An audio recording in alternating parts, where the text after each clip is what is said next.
one of the things that it is heavy in my heart is that Nate still um, is present almost every day I see him, and yet has a family, specifically, like his immediate parents, that are mostly uninvolved, and it's due to alcohol and drugs.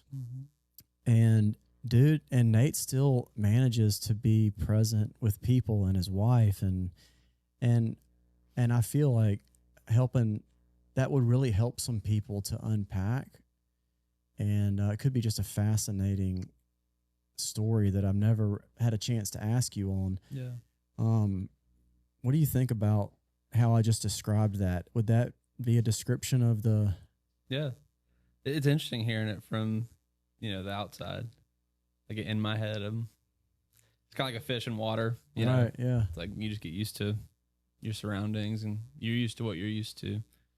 Yeah, it's been very challenging, as you know. I feel like I'm this whole conversation going to be telling the audience things that you already know, but it's been very hard entering into a season of fatherhood and being a husband and growing up and getting older without at least a biological like person that I'm related to who's done it before me, Right.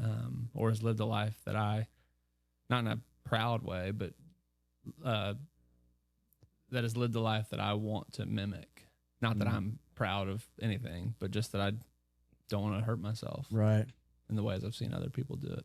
How do you manage boundaries, and what does it look like on the monthly when either one of your parents, specifically, I guess your moms or whatever, but like, how do you manage the emotions of that? And what does that look like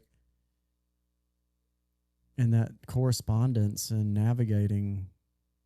Yeah. I think for the listener, my parents had me when they were 17 and 18. Sounds familiar, right? Dad was younger, mom's a little older. They tried to make it work, ended up getting married when I was young, like a baby.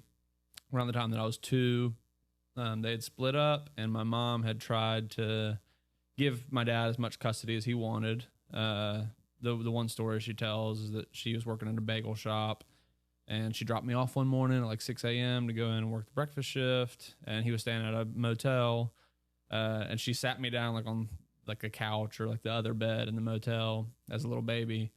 And when she came back like 8 hours later, I was in the same spot, same diaper, just screaming.